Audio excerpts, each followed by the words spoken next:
It's the Full Court Press with Eric Frandsen and Jason Walker. Welcome back to the to the show that we're doing right now. Following the local teams, breaking down the biggest games with in-depth analysis and team interviews. There's going to be much higher expectations, sense of awareness of what we bring to the table. Join the show by calling into 435-752-1069 or text 435-339-0321. It's the Full Court Press. Sproles, answer, yes! Caught! Touchdown, did he get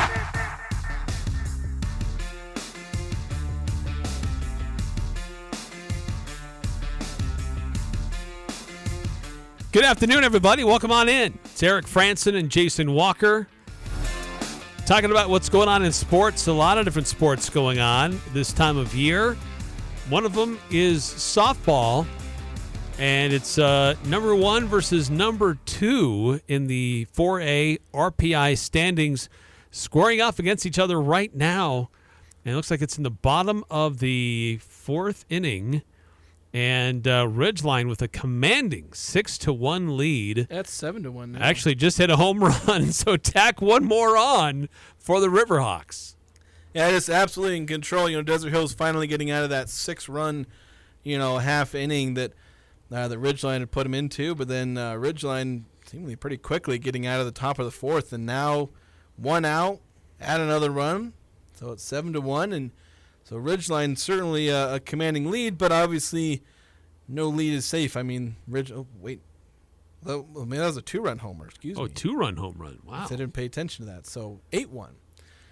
But yeah, can't get content because obviously Ridgeline put up 6 runs in a half inning. So certainly Desert Hills can. They're number 2 in the RPI for a reason. They're a talented team in and of themselves, but obviously a very good place to be playing from if you're the Riverhawks. Game video streaming on CashValleyDaily.com for those who want to watch it. Also on the radio on 104.5 The Ranch with Dave Simmons and Nick Zollinger on the call. Last hour, we talked a lot about transfers. We previewed the Utah State men's basketball team, what it looks like right now, what their roster looks like now. There's still a few more open spots on this roster for Coach Calhoun to be filled. And they seem to be on the hunt, seem to be targeting some players. And it looks like players that this roster needs, big wing players, the guys who can shoot on the outside. But also news, you just heard at the top of the hour as well, Lamont Butler leaving San Diego State to head to Kentucky and to join Mark Pope there. The great Osobor still undecided, not declared at least. And his tour of potential destinations continues for a few more weeks, actually, as he is making a lot of visits to these campuses that are interested in having him. I mentioned The Athletic last hour. They've ranked like the top 100 transfers. And Great Osobor, he's listed, I think, if I'm not mistaken, if I can remember correctly, I think he was at number 8. And former Aggie Max Shulga was also ranked pretty high.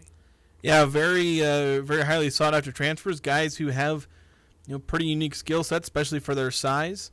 And there's a lot of teams that really want them. And I had a chance, I talked to somebody who writes about Kentucky, and obviously they're very interested in him, so they're hawking this situation very closely, keeping an eye on it.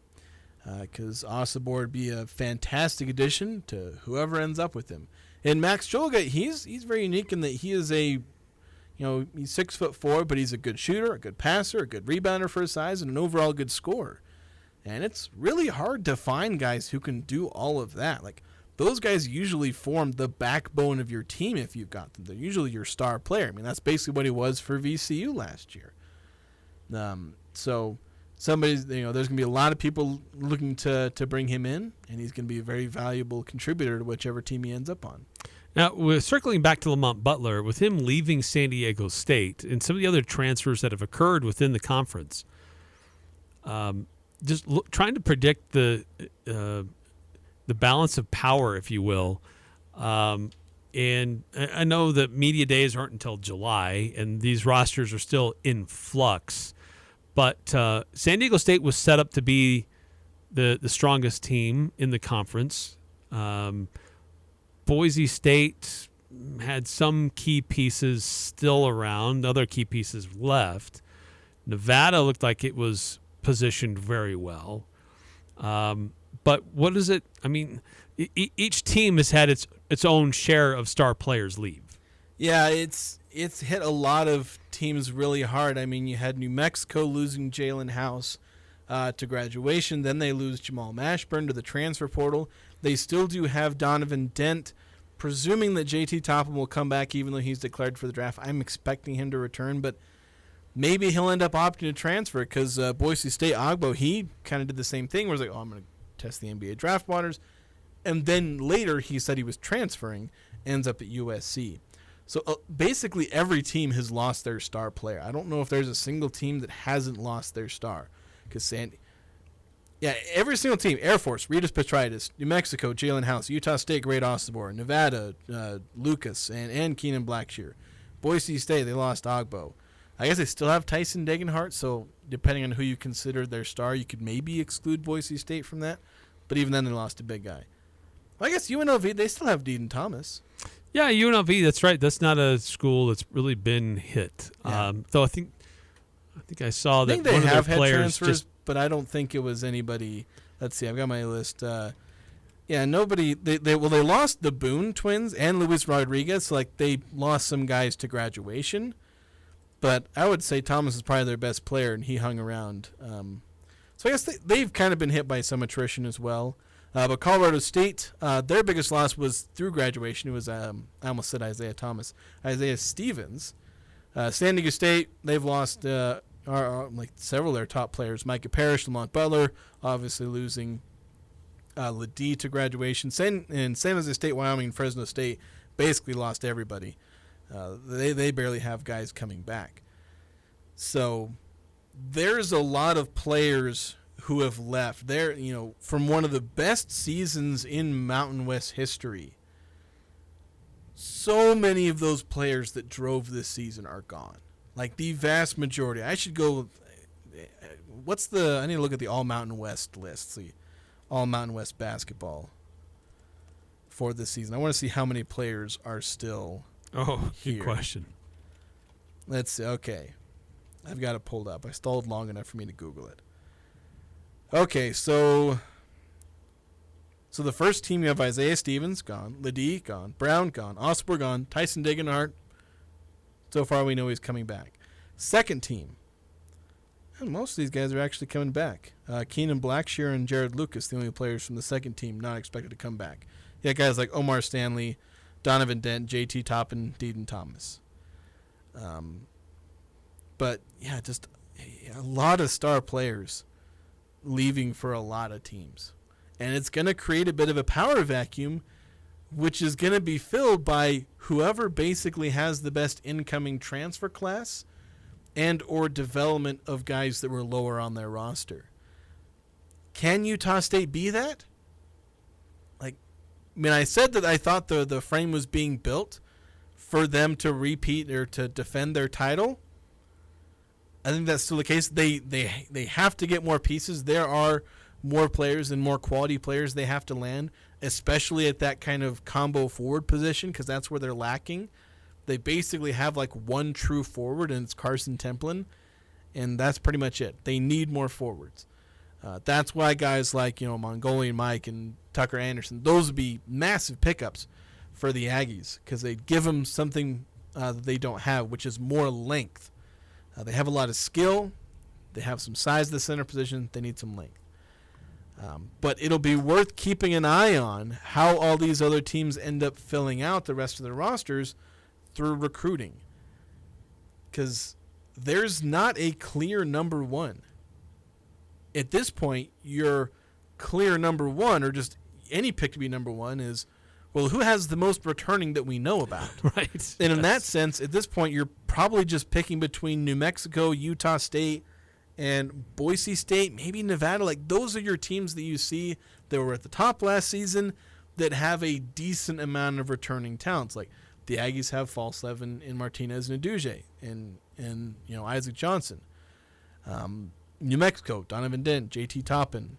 Nevada, they still got Davidson and somebody else. They have more than one decent returning player. But Boise State, they've got, they bring in Cardenas, who's obviously a good player. They have Omar Stanley, Tyson Degenhart. Colorado State?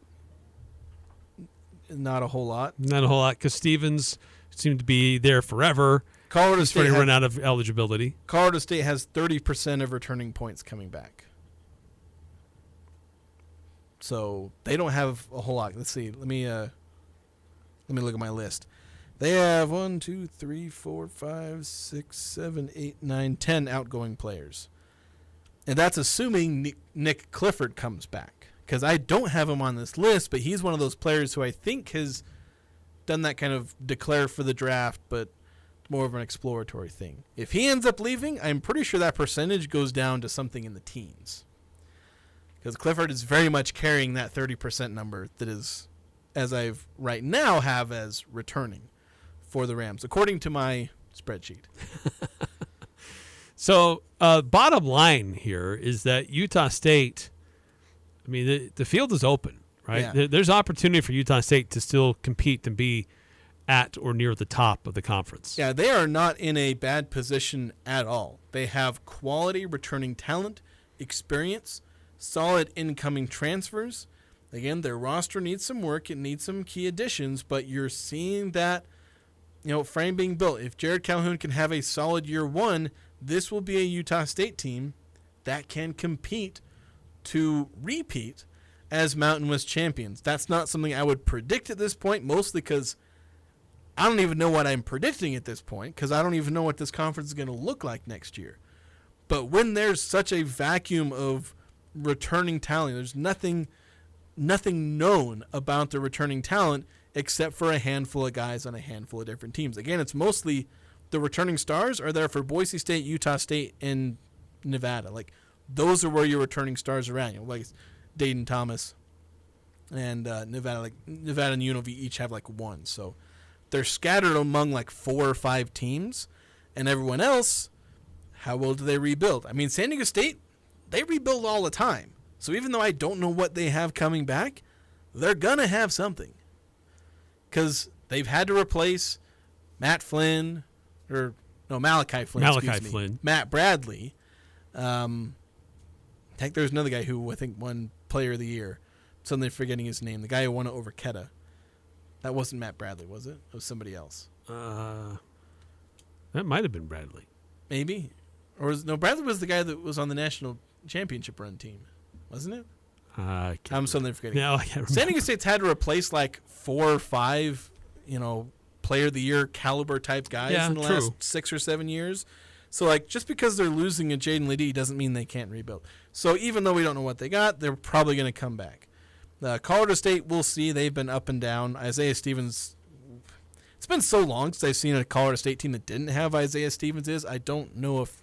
Yeah, this will be interesting to watch Nico Medved, how well he can coach without having Stevens as his floor general. But so we don't know exactly what the top of the Mountain West is going to look like, but I have to expect that Utah State is going to be in that range because they have quality players coming back and coming in. So Utah State's in solid shape. Yeah. Yeah, still needs to fill out their roster to solidify who they are, but there's definitely a good foundation being built there with Coach Calhoun at the helm. And transfer portal for basketball closes on May 1st. Yeah, pretty much. I think and it's the same for football, as football. it ends on the 30th, April 30th. Yeah, something like that. Where they're just a day apart. Yeah, and so the portal will close, so it's basically no new entrants at that point. And so if you're the Aggies, I don't know if you're sweating it out because most everybody who you're probably worried about is staying. Guys like Martinez, Nduje, and Falsev, and Isaac Johnson and whatnot. So it's the portal closing. I don't think is going to impact the Aggies all that much unless you're just waiting and hoping that like an Ian Martinez doesn't get like a 6-figure offer from someone else. But I think, the portal closing isn't going to really impact the Aggies because at this point you're focused on who's coming in, and the portal closing doesn't really affect them because they can commit whenever pretty much at this point. There may be a deadline for them to commit to be eligible for the upcoming season, but I don't know what that is. Is there even a deadline for that? There has to be a deadline. I feel like there has to be, but that it's not public because it's not something anybody ever runs into. We'll see if we can find that out. Well, again, that's not really relevant because, again, it's not like the Aggies going to bump up against that because they're going to be going after players as soon as they can get them. Again, they're bringing in guys for visits. They're bringing in some of these forwards. That's who they're focusing on. I've seen them have visits with, not seen them, but I know that they're having visits with several different, again, small forward, power forward types. I know Grant Newell, a transfer from Cal, is one guy who was on a visit like last week. Again, Tucker Anderson. I'm just going to call him Mike from San Francisco, technically from Mongolia. Mongolian Mike. He's another guy who I almost hope he doesn't end up on the Aggies because then I'd have to learn how to pronounce his name. But aside from the terror he would give to opposing announcers, he would be a great addition to the Aggies. So that's kind of the next focus for Utah State in the transfer portal is that type of player. A player with length and who can shoot. Normally you don't necessarily have to go after guys with that combination of skill set, but since the Aggies don't have a whole lot of shooting among their guards, that's the kind of guy they got to bring in. They got to bring in somebody who can shoot. So that's who I think the Aggies will be going for, and if they get that kind of player, if they brought in a guy like Tucker Anderson, I'd start calling this team, a contender in the Mountain West because they'd have the kind of roster they need. But that's something they'll have to wait until all this transfer portal madness is over with. Yeah. Once we get through all this, once football and basketball have all their recruits, then we'll start making more, I don't know if I was going to say more reliable predictions, but I don't think my predictions last year were very reliable. I said the cap was 20 wins. They won like 26, 27. Yeah, they soared past that. A couple extra wins. Wasn't that far off. Regular season title. I think I picked them 6th in the Mountain West. They got picked 9th by the entire media. Yeah, and we should hope that they get picked 9th again. Yeah, maybe I should It seems to work out. I'll just pick them 9th in my ballot. That's what we'll do. I'll just pick them 9th and hope they land there. But I think the Aggies are going to end up probably in the top 3 or 4 in the preseason poll. Yeah, mostly because they're going to have a little bit returning more, talent. Yeah, they're going to have more returning talent, and that's what that's basically what the preseason poll is. Who has the best returning talent, or the flashiest transfer? Along with returning talent. Because again, you need returning talent to get that kind of respect in the preseason poll. And since the Aggies have about as much as that as anybody else, that'll give them that preseason credibility, so to speak. We'll see if they live up to it. Yeah. We're like 6 months out, Eric. It's creeping up. 6 or 7 months out from the start of basketball season. Let's get going. Couldn't get here fast enough. All right, we got to take a timeout here in the Full Court Press, but when we come back, let's shift gears a little bit. Let's talk some NBA hoops. NBA playoffs underway. Teams most likely to sweep their opponents, getting out of the first round. Some of these series getting uncomfortably close. Which teams could be at risk of falling flat, even though they have the higher seed? Or does the higher seed mean as much this season compared to others? So it's kind of a different narrative. Depends on who you look at. So we'll take a look at what's going on currently, how former Aggies are doing in the playoffs so far as well. That's coming up here on the Full Court Press. Security. It's the most precious thing you can give your home, especially if it's guaranteed. No cheap locks, no weak keys, no inadequate hardware, just the expertise and precision and security. Beezer Lock and Key believes there's no place like a safe home, and no home safer than one secured by them. It may seem they only sell locks and keys, but what they really sell is peace of mind. Search Beezer Lock and Key or go to 4th North and 1st West and just add confidence. Hola amigos! Cache Valley's Cinco de Mayo celebration is almost here. This year, we'll be celebrating Saturday, May 4th at the Cache County Fairgrounds. Join us for a day filled with music and non-stop fun for the whole family. Treat your taste buds with mouth-watering dishes from dozens of authentic vendors, serving up all your favorite Mexican delights. We've got a variety of fun activities for your little ones, from bounce houses to climbing walls and so much more. All are invited, so come experience the richness of the Hispanic culture. Thanks to our sponsors, Members First Credit Union, large enough to provide the services you need, small enough to provide the service you deserve. Gosner Foods, proudly serving the community for nearly 60 years with high-quality dairy products at their 10th West retail store. DD Auto Salvage, turn your scrap metal and junk vehicles into cash at DD Auto Salvage. Presto Products, apply for a career today at Presto Products in Lewiston. It's a celebration you won't want to miss. Cinco de Mayo, May 4th, starting at 12 noon at the Cache County Fairgrounds. Admission is free. No reason to wheeze and sneeze while around dogs and cats. The Allergy Clinic has extremely aggressive treatments for dog and cat allergies. Get the help you need and stop avoiding friends and relatives' homes because of their pets. Doctors Benyon, Blotter, and Robinette offer Cache Valley a full-time allergy clinic to test and address your allergy concerns. Most insurance products, including SelectMed, are accepted. The Cache Valley Allergy Clinic with 2 locations, Three Peaks Medical Plaza, North Logan, and Providence, 753-7880, or search for the Allergy Clinic online. Hi, I'm Jay Broadbent with Alpine Home Medical. I'd like to invite you to learn more about us. Since 1997, we've been Utah's premier one-stop shop for home medical equipment. What sets us apart at Alpine Home Medical is the superior level of customer service. We provide home oxygen, CPAPs, wheelchairs, scooters, breast pumps, and so much more. Come on down and get to know us. Alpine Home Medical, we bring wellness home. Visit alpinehomemedical.com. Nearly 21 years ago, Cafe Sabor opened their doors in historic Logan train station. With the help of hundreds of amazing employees and patronage of thousands of wonderful customers, Cafe Sabor is proud to have been voted 3 years in a row Cache Valley's favorite Mexican restaurant in the Best of Northern Utah contest. Follow Cafe Sabor on social media for giveaways and promotions. Search Cafe Sabor for a restaurant near you. Thank you, Cache Valley, from your friends at Cafe Sabor. The Aggies, Jazz, high schools, even the Pee Wee's T-ball team. It's the Full Court Press on Sports Talk Radio, The Fan.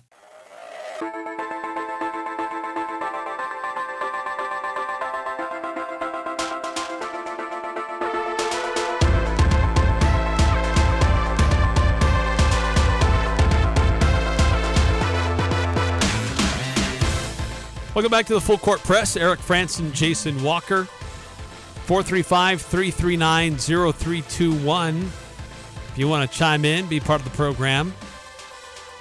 9952 texting in. How big of an impact has the portal had on San Diego State? Seems like they've lost a lot.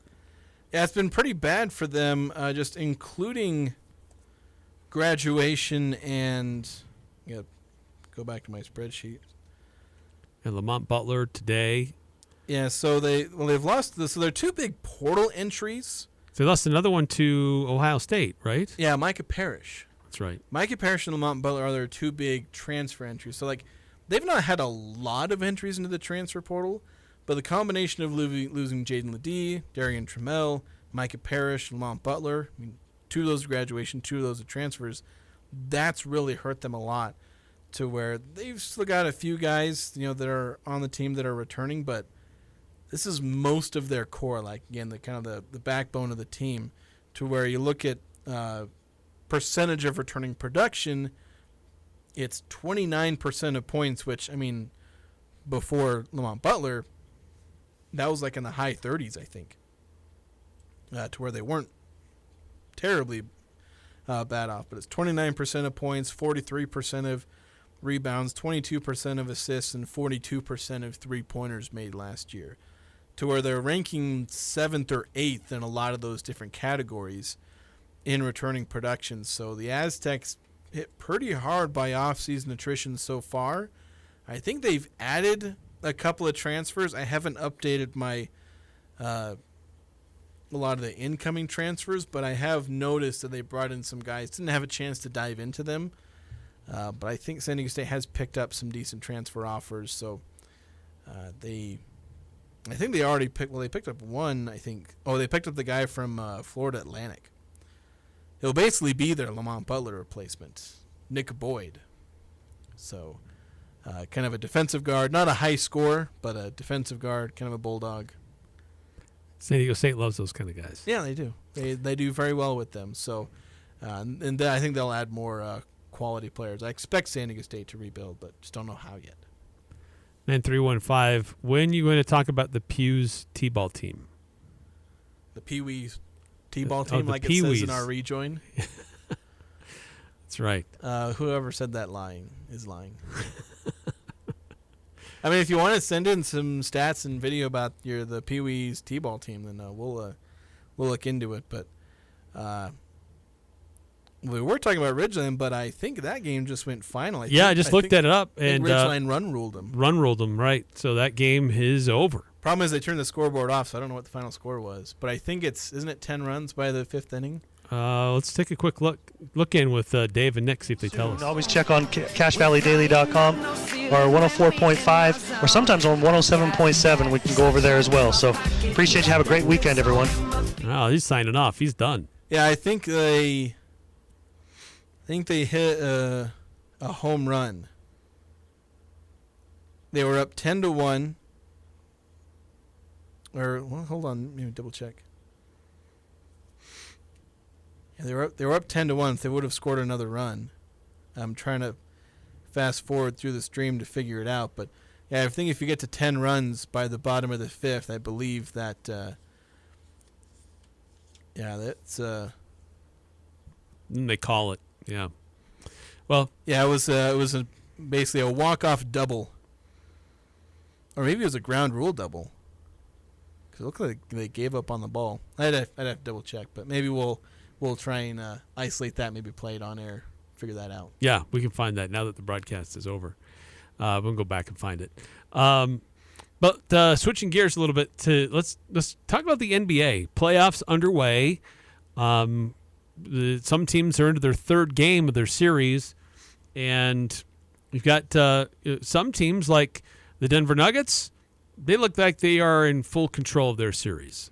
LA has tried to make the last 2 games competitive in the first half, but Denver is just too good, too disciplined, too deep for LA to handle it.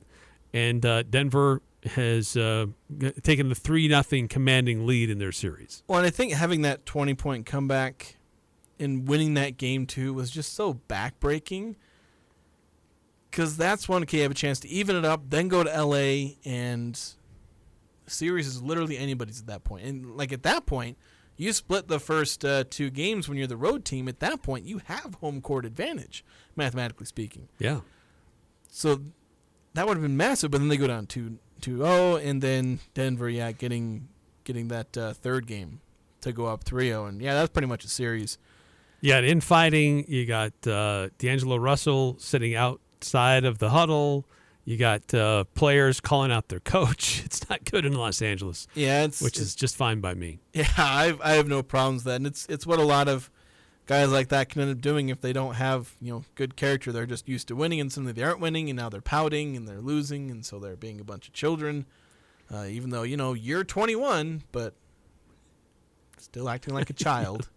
Orlando and Philadelphia, 2 teams who were able to steal wins in the opening 2 games on the road in one of the 2, and then came home and won Game 3 on their home courts. So Orlando has a 2-1 lead over Cleveland, and Philadelphia has a 2-1 lead over New York, which is kind of surprising. Oh, excuse me, that's wrong. I had that backwards. I had both of those backwards. Scratch that. Orlando and Philadelphia, they won their first games. Yeah, they lost in their series at home. Yeah, Cleveland went 2-0 at home against the Magic. The Knicks went 2-0 at home against 76ers. But Game 3 also went to the home teams that switched venues, to where the Magic got a pretty dominant home win by 38 points. And the 76ers getting a quality 11-point win over the Knicks at home. Joel Embiid putting up 50 points, having a fantastic game. And that, if Joel Embiid's having that kind of game, you just be like, all right, well, better luck next time. Yeah, and there's controversy with it. The way he Kind of did some hip checking and some out of bounds plays. That's not new. Joel Embiid always does that. There's the Bell's palsy, which has come out about that he's been dealing with. But in the Cleveland and Orlando series, with that kind of a lead for Orlando, it did provide opportunity for Sam Merrill. He played 22 minutes off the bench for Cleveland. There you go. And 9 points, which crushes one of our lines for pick 6. Yeah. Sadly. A few of my lines kind of went pretty badly for me with games yesterday. Joe Ingles saw the floor for 10 minutes, 3 rebounds and an assist. No points for Joe. One of the notable former Jazz players. Yes. That's right.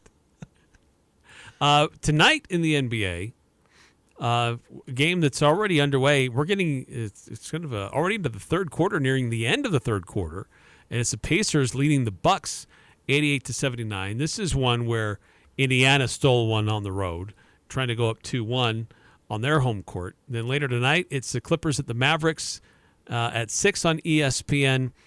Timberwolves at Suns at 8:30 on ESPN. And Minnesota has a 2-0 series lead. Can they do what Denver has done so far and go on the road and claim a pretty strong 3-0 series lead?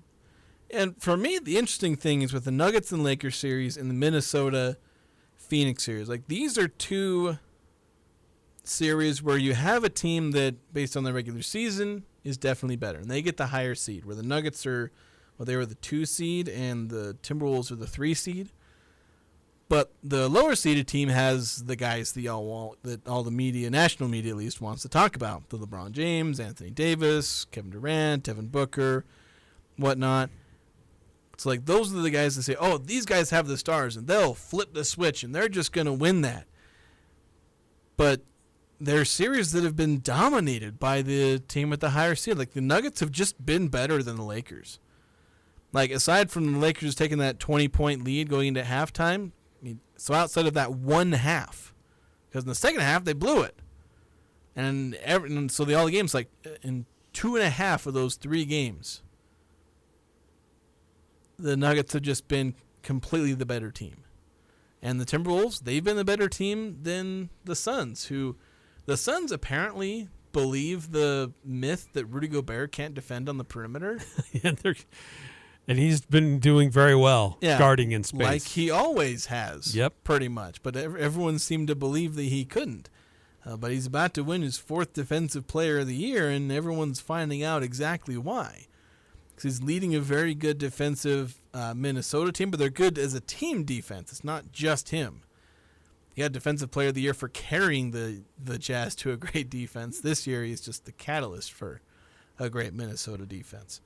But yeah, it made me kind of interesting, especially because I saw this tweet from some random person, presumably a Laker fan, where he's like, I'm paraphrasing because I can't remember exactly, but he was like, man, Lakers playing NBA Finals competition in round 1. And I was like, and the response to everyone else was exactly the same, but I was like, hey, you're the 7 seed.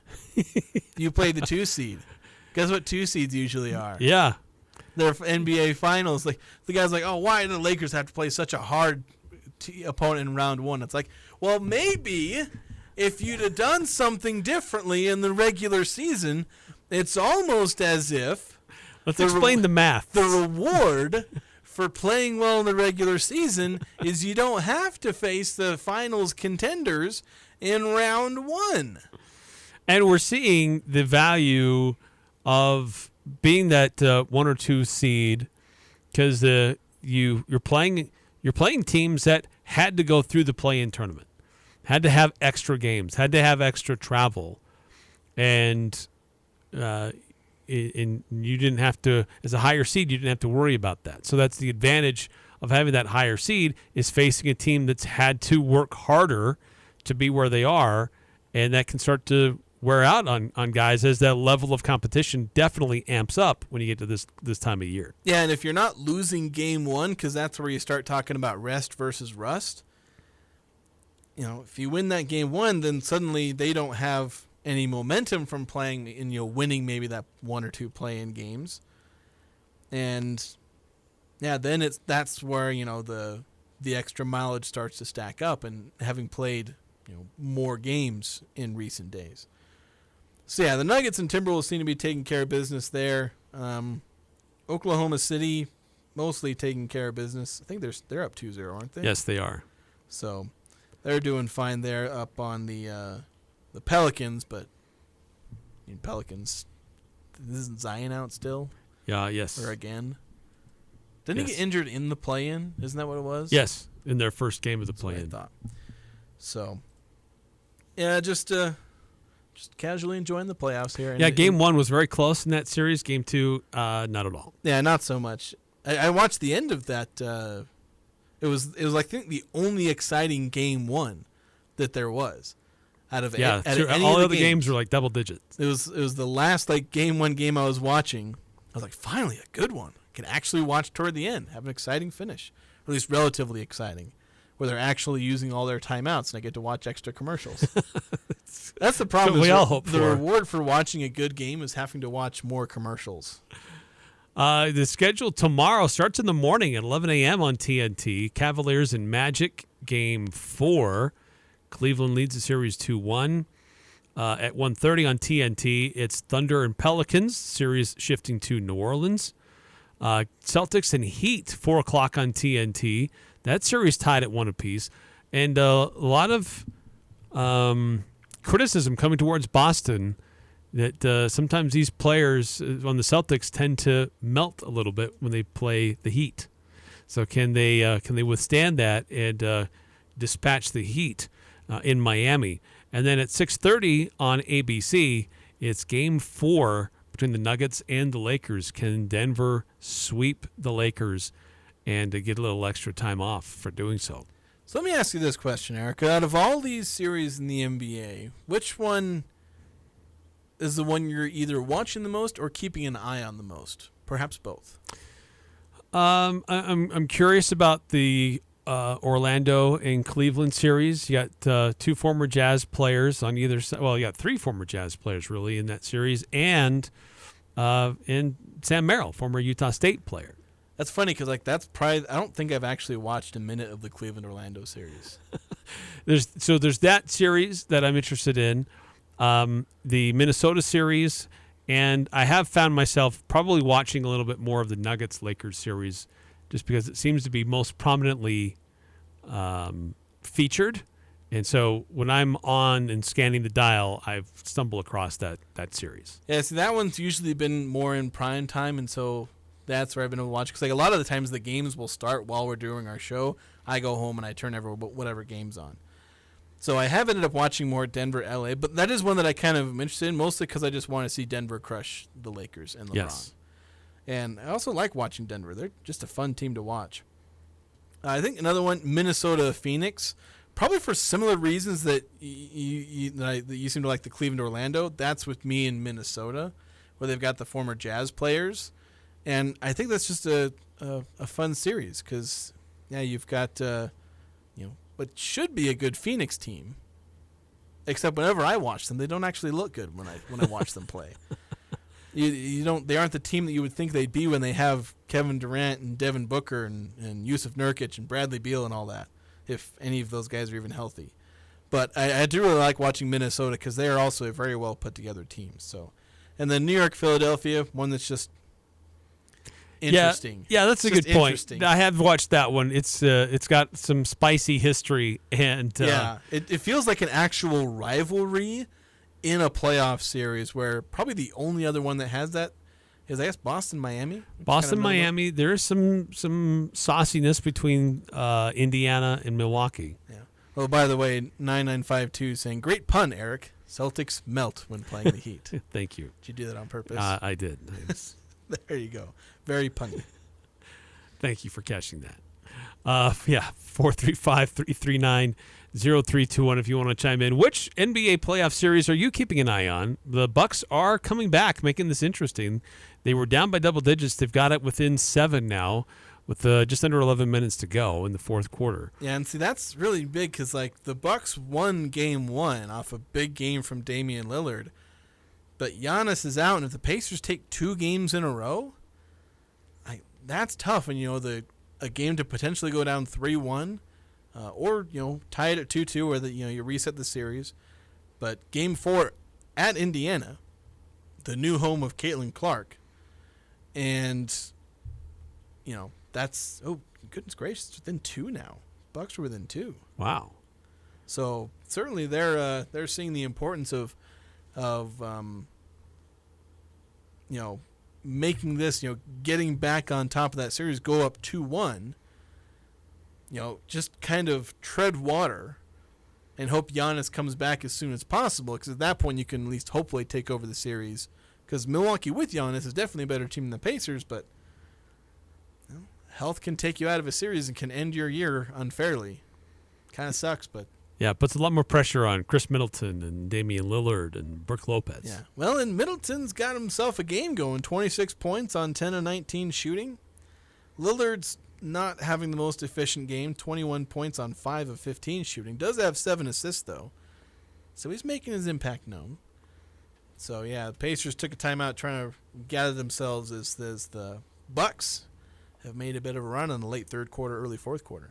All right, we're going to take another time out here in the Full Court Press. The other thing going on right now is the NHL or the NFL draft, not the NHL. NHL draft coming up soon. The lottery is going to happen. The Utah NHL team hockey club has like a 7.5% chance to get the number 1 pick. Yes, they are within the top 10 of lottery opportunities there. So, but the NFL draft is underway. Yeah, that's the one going on right now. And so, quick look at any Mountain West players, or is there any chance that any Aggies could be hearing their names called over the course of the draft over the next few days? We'll discuss next on the Full Court Press. This is Ryan at My Mattress. Have you seen the semis parked in front of our 2 stores in Logan? They're chock full of mattresses, fabric headboards, and bedding at pennies on the dollar. Twin mattresses, $99. Queens only $199. Every size and quality available for pickup or delivery. Headboards, new in box, normally $400, only $50. Mattress protectors, normally $79, only $15. Truckloads of everything to help you sleep better, only at both Logan My Mattress locations. Isn't it time to sleep exceptionally?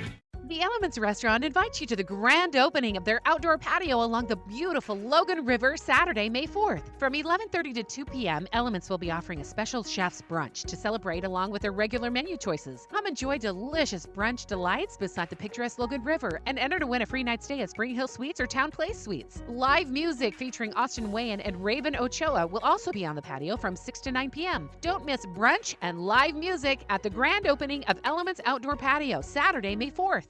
Rely now on a York Affinity Premium Comfort System to keep your home cool and comfortable. The new Affinity systems are smarter and more connected and more efficient than ever before, and you can cut your energy costs by as much as 50%. Call Advanced Heating and Air Conditioning, your local York dealer, to schedule a free system evaluation. Advanced Heating and Air Conditioning showroom is west of DI and online at advancedheating-ac.com. We're not comfortable until you are. Advanced Heating and Air.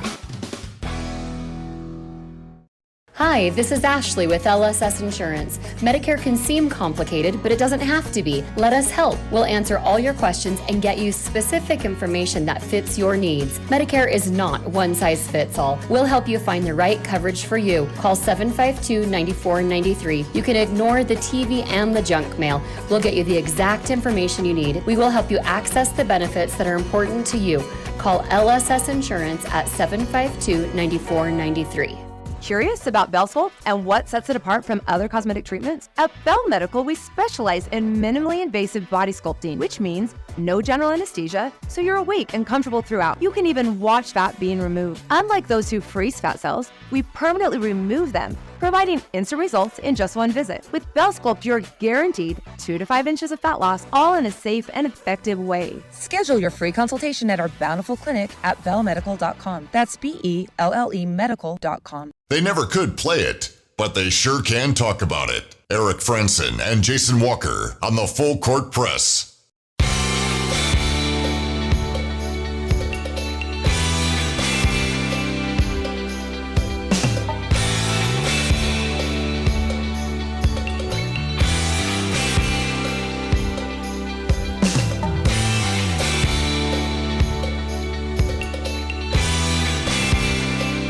Welcome back to the Full Court Press. Eric Frandsen, Jason Walker.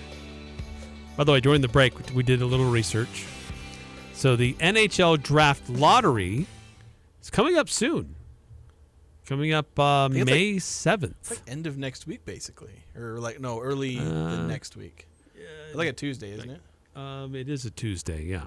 So a week and a half. Something like that. Week and a half. And then the actual draft is June 28th. The first round is June 28th. And then rounds 2 through 7 are on June 29th. So if you're an absolute junkie about just any drafts, you can have 4 days straight of draft content. Because June 26th is the NBA first round. June 27th is the second round. That leads you right to the first round of NHL. There you go. So 4 straight days. Which people in Utah should be paying very close attention to they for should be both clubs. They should be paying attention to both drafts. More so than they would pay attention to the NFL draft, which is literally going on right now as we speak. Second round of the NFL draft taking place. Rounds 2 and 3 taking place today. Rounds 4 through 7 taking place tomorrow. I'm keeping an eye on it because my beloved Patriots had a number 3 overall pick. They didn't take J.J. McCarthy, which made me happy. And they just took a wide receiver. Early, they traded back, but they still got the 5th overall pick in the second round. So got themselves a wide receiver. So I'm excited for my Patriots, but what about the rest of the Mountain West? How are they faring in the draft, if anything? Yeah, if anything. It doesn't look like any Mountain West teams or players from Mountain West teams have been selected as of yet. Yeah, it's pretty much, I'm trying to see if there's a non-Power 5 player selected. Let's see. Toledo had the corner taken, so there's one. Oh, yeah, so I alluded to this earlier. On one of the broadcasts last night, Nick Saban was there talking about some of the players and giving his analysis. And he talked about this player from Toledo and flat out admitted Alabama was pursuing him and trying to get him to enter the portal so they could recruit him to Alabama. And he was expressing his frustration that they could never get him into the portal. So he just flat out admitted publicly on national television that this practice that we all know is taking place with tampering with players that are the scholarship players that have not entered the portal. Yeah, it's pretty ridiculous, that kind of stuff. And when you see what's happened with Utah State in the last week and a half, you know this is happening here too. Yeah, it's clear as day, and people will try and deny it. And you get these coaches that are like, "We want to do this the right way." And it's like, shut up! You're not doing it the right way. What exactly does that mean anymore? We know exactly that you're not doing it the right way. You just got to say that for appearance's sake. So, yeah, looking through the draft, I don't think the Mountain West can be very well represented in the draft, because the only Utah State player that I saw that seemed to have any chance of getting any kind of draft having any draft stock was Holly Motuapawaka, where he was 27th on Mel Kiper's defensive tackle big board, which I don't know how many tackles usually get taken in the draft. I don't know if it's 27, because there's a lot of positions. Yeah. Granted, there's 7 rounds and 32 picks in every round, plus a heck of a lot of compensatory picks. So it's somewhere in the, I don't know how many, it's like 300-something picks usually. High 200s, mid 300s, somewhere in that range. You're at 257. 257? Okay, so not quite 300. So, yeah, That doesn't include compensatory. Oh, it doesn't? Oh, jeez. But then it probably isn't the 300. Because there could be like 10 or 15 compensatory picks once you're getting into like the 4th and 5th rounds. There's a lot of those that get thrown around. So, Holly probably likely to get an undrafted free agent deal. I look for maybe Terrell Vaughn to get one. Others, it might be pretty tricky. Maybe MJ Tafisi. Like, I think there's a chance that you get a couple of undrafted free agent like camp, training camp deals for Aggies, but it's probably going to be a bit of a light year for them in terms of NFL draft representation. Let's see. Going to the Full Court Press text line 7952. I'm excited for Danny Ainge versus the offseason. That's going to be it for the Jazz. That's why we mentioned the NHL draft lottery. We didn't mention the NBA draft lotteries on the 12th of May. So that'll be one to keep an eye on. The Jazz have like a something percent chance. I forget what it is, but not insignificant, but not necessarily great chance to get a number 1 overall pick. But a roughly like 25-ish% chance of getting in like the top 3 or top 5. Like I went into a lottery sim website and I hit it once, and the Jazz got like the 2nd overall pick. Ooh! Here, look, let me do it again. I'm gonna go to the break. We're gonna reveal what they got when I do this lottery simulation. There you go. The Utah hockey team. Oh, no, yet this is to the be NBA. named hockey club. This is the NBA. This is the Utah Jazz. Yeah, but for the NHL, the Utah Hockey Club has a 7.5% chance. Should I do that one too? I'm going to do of both. Getting the number 1 overall pick.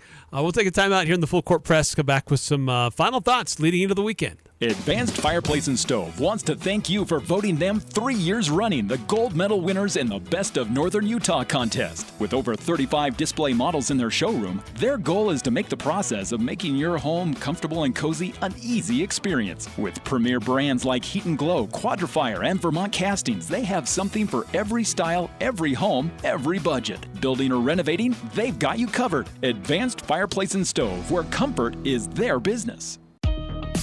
DD Auto and Salvage has seen hundreds of you taking advantage of big money for junker vehicles and scrap metal. It's Earth Week, and DD Auto and Salvage is going to continue to give the highest possible price for junk vehicles and metal. Clean it up and get it out during Earth Week. To celebrate Earth Week, DD Auto and Salvage is providing a free barbecue lunch Saturday from 10 to 3. Everyone is welcome. Happy Earth Day, Cache Valley, from DD Auto and Salvage, 1976 West, 200 North Logan on Valley View Highway. Riley Crosby, President and Lead Wealth Advisor at Adams Wealth Advisors, has been recognized as a recipient of the prestigious 40 Under 40 Award from Utah Business Magazine. Riley is a standout in the financial planning industry, holding rigorous titles like Certified Financial Planner and Licensed Certified Public Accountant. With Riley, you're not just a client, you're family. Congratulations, Riley. Search Adams Wealth Advisors for more details. Awarded by Utah Business Magazine on 2/24 based on entries from September to November 23. No compensation to Utah Business Magazine was given for entry or the use of the 40 Under 40 Award. Prodigy Brewing always delivers a delicious experience of flavor and fun into your world. Enjoy Cache Valley's juiciest burgers, tastiest nachos, flavor-filled wood-fired pizzas, and award-winning specialty craft brews. Whether it's a quick lunch, dinner with the family, brews with friends, or Trivia Tuesdays, let Prodigy Brewing introduce you to deliciousness. Book now for upcoming graduation parties. Prodigy Brewing, exceptional food, extraordinary service, and family-friendly on Center Street in downtown Logan. This is week number 3 of Blue and White Days at Locker 42. Blue and White Days means the biggest sale prices of the year at Locker 42. This week, find Travis Matthews items 25% off. Buy one, get one half off on all hats. Coliseum gear, get 25% off. All Wrangler, 30% off. Check Locker 42's Instagram for more weekly specials and even bigger discounts with daily flash sale items plus weekly prize drawings. Blue and White Days at Locker 42, 14th North next to Little Caesars, and the flagship store downtown at 36 South Main. The Full Court Press on Sports Talk Radio, 106.9 FM, 1390 AM. The Fan.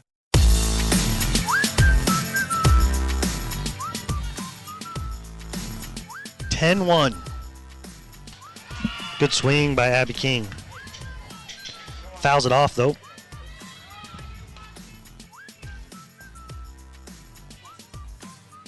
(0-1) to Abby. Runner on first base is Jorgensen. Ooh, good hit, hard hit. That might get out of here on a line drive. It does. Wow. That ball was an absolute laser. And folks, that will finish it. As Kylie Jorgensen will score and Abby, that's going to make it 12-1 on a walk-off home run. I'd called my buddy Cray Williams to come up and help me finish the game, but by the time he got up to the box, it was over. So there's Dave Simmons on the call for Ridgeline dominating Desert Hills in a battle between number 1 and number 2, and Ridgeline leaving no doubt who they believe is the top team in the state. Yeah, run ruling them 12-1. So there you go. Very impressive victory for the Ridgeline Riverhawks as they look to head into the playoffs very soon here. So they've got a nice win in their back pocket. About a minute to go. You ran some simulations for Utah basketball and Utah hockey, getting the top overall picks. Yeah, both going to be involved in the lottery. And, well, unfortunately in the NHL, they fell a spot from 6 to 7. So that didn't go very well in the lottery. But how about for the Jazz? Did they move up or down? Well, in my lottery sim, and I just went in the simulation, hit the button once. Jazz jumped 6 spots to number 2. Ooh. Which, according to this mock draft, would have them picking, I can't say that name, Zachary Rasacher, 6'9" international. I don't know who that is because I haven't done any draft prep at this point. Don't ask me about the NBA draft. I haven't done my research yet. Well, it'll definitely be a very interesting offseason for the Jazz and this yet-to-be-named hockey club in Salt Lake. Definitely keep us busy through the offseason with the draft, with trades, putting a team together. How do the Jazz change? And we'll always continue to keep an eye on the transfer portal as well, as both Utah State football and basketball will need to continue to fill out their rosters for the next year. Thanks for tuning in, everybody. Hope you have a great weekend. We'll see you back here again on Monday.